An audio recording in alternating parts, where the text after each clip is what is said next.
working through my own shame of being different. Quick astrology rundown. Let's get it. The sun holds the key signature of the first and fifth house. It's celestial object that's relevant and opposed to the earth, and how nature depends on some type of masculine dynamic energy. That sun is simultaneously the I am and the fifth house energy, which is along the lines of like I entertain this idea. So entertaining the young creation, fifth house, to like, to majestic adulthood.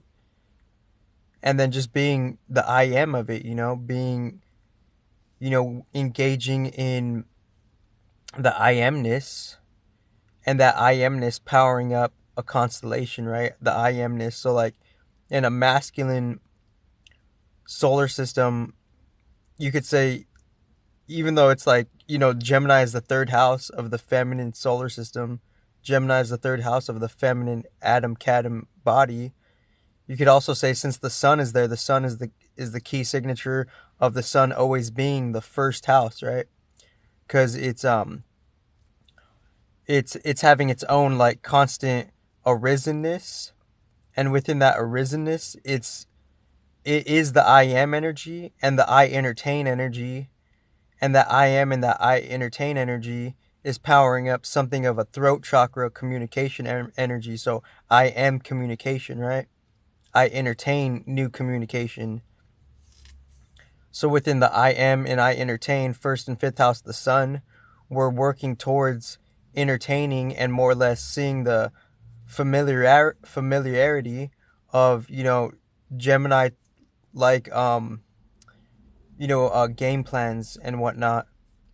And I could do a more detailed outlook after seeing like the transit chart for what it is, and like how, the intuition kind of just revels into that. Because a lot of the keynotes could be like, seeing like the contribution of spirit to you, how spirit puts you in your own presenthood, and how our own presenthood, it's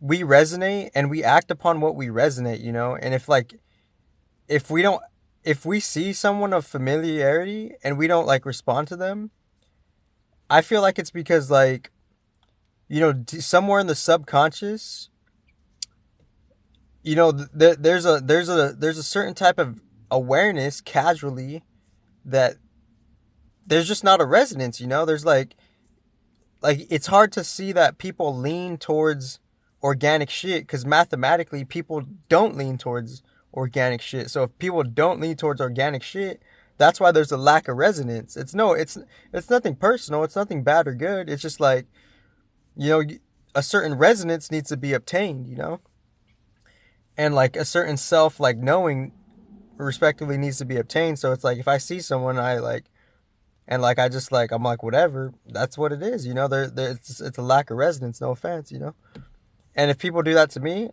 then, let it be, like however they look at me, like great, you like you whatever makes you feel good in this moment. And if you don't see the real and people just don't see the, like, maybe, and me too, me too, maybe I don't see the value of the moment, maybe maybe I have an arrogance, because it's all like reflective, right? Mercury's like kind of like saying, like, on a different tip, on a more mature tip, that like we're all like children of God respectively, like because like what is he really saying at the like end of the day? He's like, respectively, in his own like fair harmonic way, he's like, he gets around, right? That's what Mercury do, he gets around. So it's like we're all just trying to get around. We get around, you see me, then you like, your subconscious will tell you how to resonate with me, and if you ignore me, I don't take it personal, So like the sun, first house, fifth house kind of shit, um is geared towards the Gemini constellation. So You could say Gemini is something of the first house, so we're investing the Gemini energies, the communicative energies, the mutable air energies, and you could say the mutable on one like triplet sense, because like it's 1, 2, 3. That's one triplet, 4, 5, 6, another triplet, etc., etc. And within those triplets, you could say the mutable aspect could be like something of a surface level tangible energy that like kind of rides upon casually the fixed elemental reality of things. And the fixed elemental reality of things, it's like the fixed elemental reality of things is ultimately being substantiated by some cardinal energy, because it's cardinal, mutable. I mean, it's cardinal, fixed, mutable. So within this first quarter out of the 4 quarters, you could say like if you would say the first house is masculine, the second house is feminine, you could say the third is something of like respectively like I guess you would say the dynamo, right? It's like kind of like a unique interfusion, and this is like the first kind of like tangible energy, the third house of the fusion of the first masculine and the first feminine from the ground up human perspective point of view, and how we're using astrology from the ground up particularly. So within that, the third house, it's something of a quote unquote dynamo of energies respectively, end quote. And within that dynamo of energy, it's the first coming together, some type of coming together, because it's like the mutable is after the first cardinal initiation and the second fixed initiation, quote unquote Aries, Taurus, Gemini. So Gemini, the mutable, the changing energy, it's becoming more like visceral, and it's like and something's being created, right? Because the energy igniter of cardinal energy and the energy igniter of cardinal energy, and then the cool down process of the cool down process of the fixed energy, some type of unique solidification after the energy igniter and the solidification. That creates its own mechanism fusion principle, creating a mutable energy. And that mutable energy is like where the surface level energies, where energies kind of have their own combustion output. And then Gemini being the first, and that combustion output is and I just got done with the fitness class, so I'm gonna go back to like my chariot real quick. And me kind of owning up to my own shame, eventually, because obviously like I'm different, as we all are, and we could all celebrate like that differentness. And as we celebrate that differentness, then we could kind of ground into ourselves to like how like diversity itself in some type of constructive footnote could be working itself out for like a real fair system for everybody respectively, but not everybody's resonating with that shit. So there's the nuance of quote unquote war, end quote. And I have a couple underground ones that I'm gonna post later. I think there's like the quote unquote I did a hour 22-minute underground one, and it got broken up into 2 pieces. So the quote unquote demonic activities, end quote, I might post that one on like Wednesday, maybe Thursday, maybe Tuesday, maybe I might re-listen to it, may not even post it. So the first mutable energy season, it's about like communicating initially from the fall season of the as above, dream time, and the fall in the as above quote unquote dream world, spiritual world, end quote. It could be like somewhere of like it could be like a Sagittarius thing, because like the earth sign is in Sagittarius, right? So if the earth sign is in Sagittarius, our unconscious nature self, the nature is being geared towards just being in the nature of like the kingdom of the quote unquote gods, end quote, respectively, because the earth sign is in Sagittarius, the earth sign is in the 7th house, So the seventh house principles, the Earth in Sagittarius, those that we're grounding unconscious nature energies, and we're investing that into like some type of dynamic, quote unquote, external seventh house principle, because Earth in Sagittarius, seventh house, Gemini first house, within some type of external masculine solar system, masculine Adam Cadman type of front, right?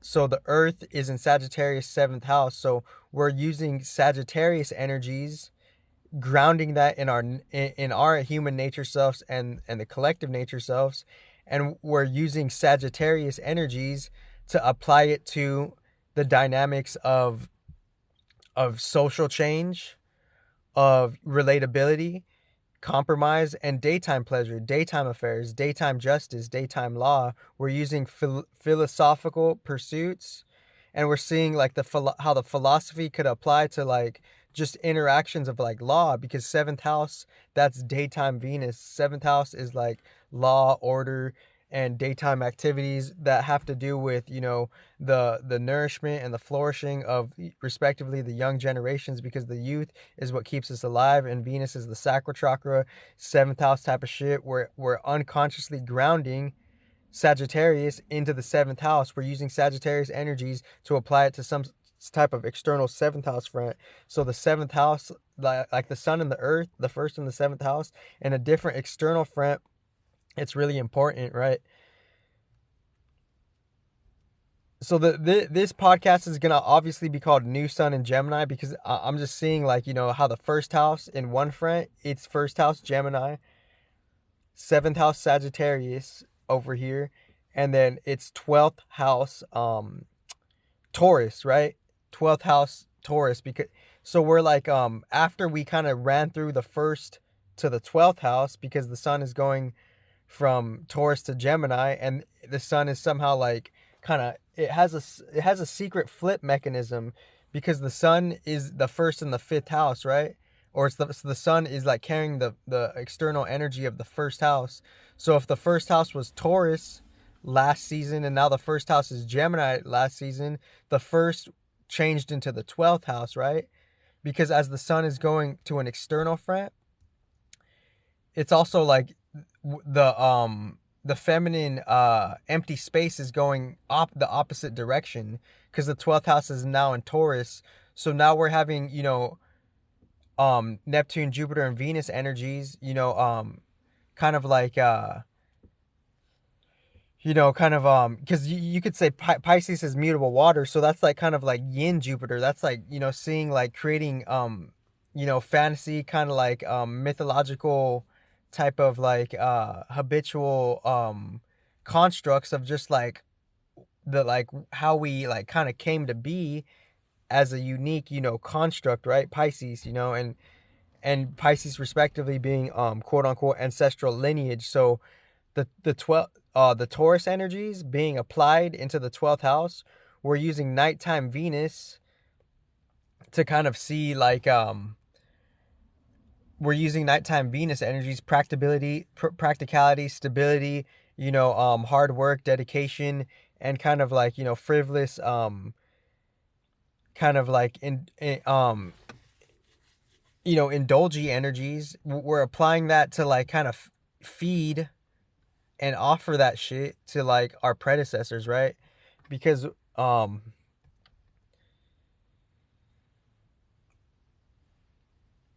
because if we could like be with the biggest truth, and like be and like, you know, kind of like see how we're having a new relationship with the predecessors, then those predecessors are going to guide us everywhere we really need to go, respectively. um So, second house in an external in the external masculine admin cadmin masculine system type of construct, and the external masculine solar system and the external solar system, because simultaneously there's two different first houses, and the first house is in Gemini because the sun's in Gemini, and the first house is always on the feminine admin cadmin feminine solar system tip. It's always Aries. So there's two different first houses, so one's kind of going, having an external kind of quote unquote emission, and one's having a more internal emission. So within the external emission, the first house is in Gemini, and then so from that template, from the masculine solar system admin cadmin body, the second house would be in Cancer. So now we're kind of like fixating and visualizing and seeing like how things could be working out on their own mystical accord in like Cancerian type of like flavors and amplitudes. And the Cancerian type of flavor and amplitude is just seeing how there's a self-organization of like, moon energies kind of supplying the moon energy is kind of like being deposited into second house kind of constructs. So now we're seeing how the moon energy on one like unique masculine feminine front, that that cardinal moon energy Cancer is being applied and deposited into the second house and the external masculine solar system and the external emission of energies, of physical energies going outwards, because Cancer is the second house, right? In the external masculine admin cadmian body. So within the second house, we're using cardinal water moon energies. We're actually, this is Gemini season, is actually the time to like kind of like, ironically, we have a possibility to actually like chill our mood and stabilize our mood and actually be kind of cool with things, right? Cool with like letting people just fucking play their tunes and play and let them be them, because Gemini is like everyone has the right to fucking think or do that, because there's a shadow to all this shit too. There's a particular shadow that in the astrology communities that's not necessarily being recognized, right? So within all of that shit being said, it's like on the external second house front, we're applying cardinal water. So we're initiating our own moods into and how we could initiate our own moods casually in our own microcosm to like kind of gear towards our own stability and our own practicality. Cancer in second house, right? So, and then the third house would be Leo, right? So in the external emission front, the masculine solar system, the external masculine solar system, the external solar system, the external solar system is Leo in the third house. So we're on the external front, we're using the Leo energies to deposit that in the third house. So within the Leo energies being deposited in the third house, this is like kind of fixating like your inner fire, fixating your inner quality of your own story, your own movie, your own theater production. You're communicating your own story to yourself, and hopefully finding like-minded individuals that could kindle some fucking miraculous resonance, right? Because in the end, like, we want to work with people who we could trust, right? So that's third house Leo. Fourth house Virgo, right? Applying mutable earth energies to the fourth house, applying mutable kind of homeopathic medicinal like organized analytical energies, and seeing the height of like conclusive moon energies respectively, Virgo. And we're applying that height of inner kind of receiving moon energies. We're kind of adapting that to our familyhood and our parenthood, right? We're seeing that the real logic and the analytics in our home life, and that shit isn't necessarily missed. Fifth house Libra, using Libra energies, using kind of quote unquote changey switchy energies, end quote, for some type of diplomacy, perhaps, if you're not caught up in the shadow. And we're using that diplomatic energy, perhaps not all the Libras could resonate, because they have there's a certain conditioning that got the best of them. But the constellation is like getting ready for change energy for the collective play, for the collective movie, respectively, for the Earth movie, the Earth movie of like, there's war out here. From that war, we got certain messages, and we are who we are, and we're responding, and we're having biases to like sources message and sources winds of of evolution and shifting changes. So these are the winds of shifting changes. Fifth house Libra in the fifth house, Scorpio in the sixth house, applying Scorpio energies, applying like, this is like kind of like the resting period of dark wars, Scorpio, resting period and dark war energy, applying that to like what really suits our inner tribes and our inner selves and our inner kind of like, where's the start for our pursuit of education? Sixth house, pursuit for education, respectively, because like the school system starts in Virgo, right? So we're applying our, like our quote unquote dark desires, end quote, into we're applying our quote unquote, and I'm saying that neutrally, right? And I'm not, and dark isn't necessarily bad, but we're applying, the dark.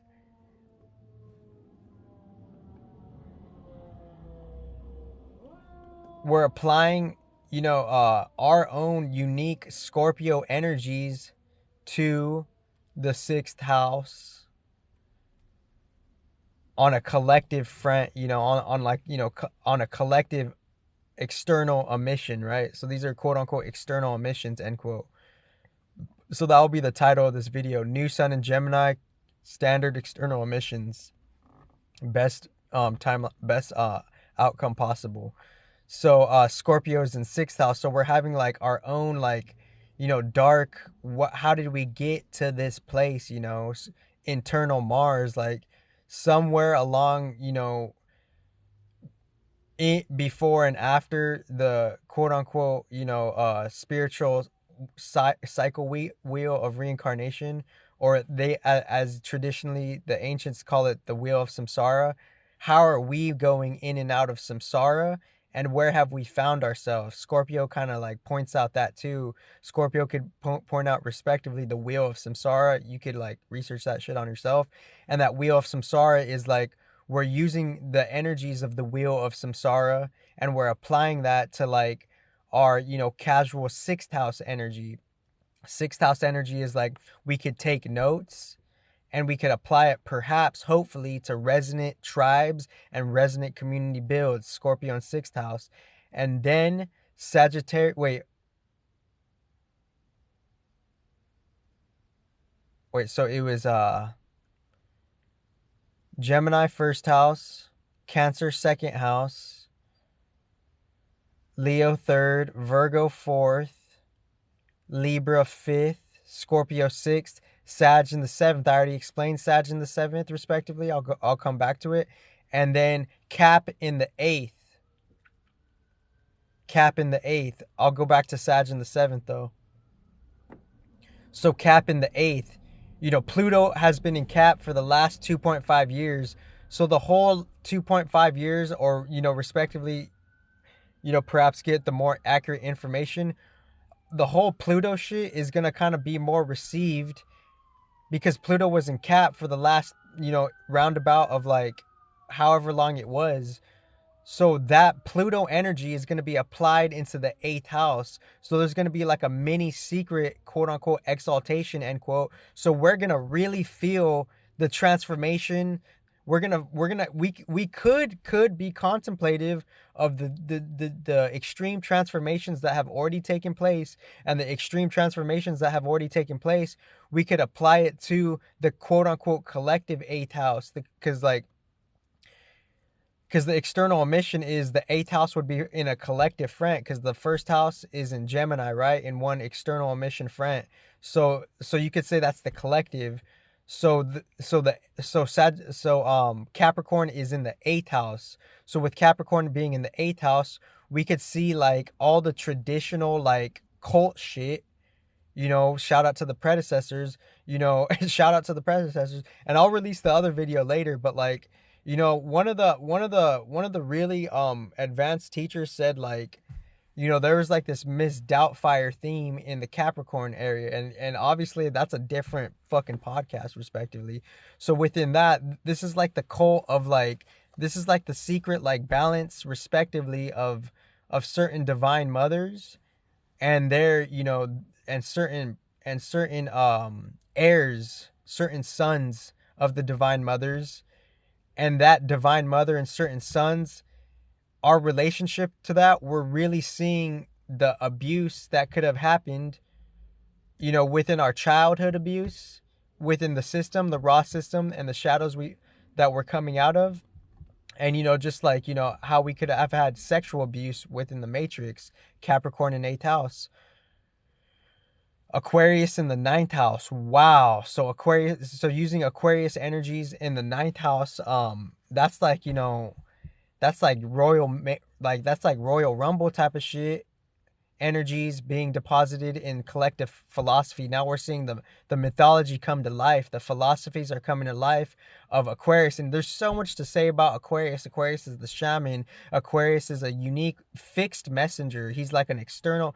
He's like kind of more of like a unique, hidden, superficial, tangible messenger, that of Gem, right? Because all the air signs, they're more, all the elemental signs, they're more or less similar.